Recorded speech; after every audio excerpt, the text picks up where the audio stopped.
Mr. Limbaugh, Mr. Limbaugh, Mr. Limbaugh, why aren't you talking about Rob Porter and President Trump and abused women, huh? Why aren't you talking? You think I'm going to get ensnared? You think I'm going to get trapped in another one of these phony narratives? Creating a bunch of stuff that didn't happen? I'm not going to get caught in that. We don't do that here, folks. We don't get captured by conventional wisdom. We avoid it. We run from it. I got other bombshell stuff today. We'll get to that, but that's not. Look, I'll tell you what that is. And MSNBC admitted it. They think they finally have a narrative that will stick in terms of getting Trump thrown out of office. They're tantamount admitting that none of the things they've tried, starting with Russian collusion and everything after that, has stuck. But now they think that the American people are finally going to be able to get their arms around this scandal. A runaway sexual abuser in the White House being defended by people.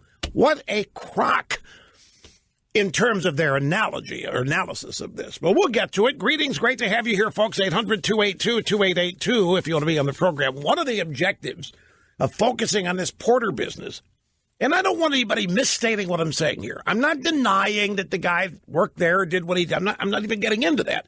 All I'm telling you is this program is not going to be bent-shaped, flaked, or formed by drive-by media conventional wisdom. By the soap opera script of each and every day. There are other things out there that's being used to not cover up, but deflect attention from. And there's a fascinating piece today that I'm going to read some part of it verbatim to you from Victor Davis Hanson at National Review. And I'll tell you what it is. He actually writes what he thinks is going to be the end game of all of this Mueller and FBI, all of these investigations, all of these attempts to get Trump. He's one person who, if I'm reading this right, thinks that it's all going to backfire on these people at some point, and I know you're going to love hearing this. So we'll get to that in due course. Trump's polling numbers are coming back. This is part of what constitutes the theory from Victor Davis Hanson at National Review, his popularity. Once that happens, if Trump's popularity hits 50 and stays above it, that the Democrats are going to have to drop this. In one way or another, they're going to not drop it, but they're going to have to move on from it because other priorities will take. If Trump gets to 50 and maintains it or stays above it, it means that all of this has failed.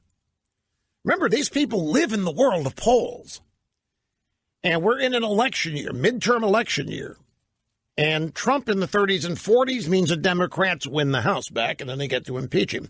Trump at 50 plus, entirely different dynamic.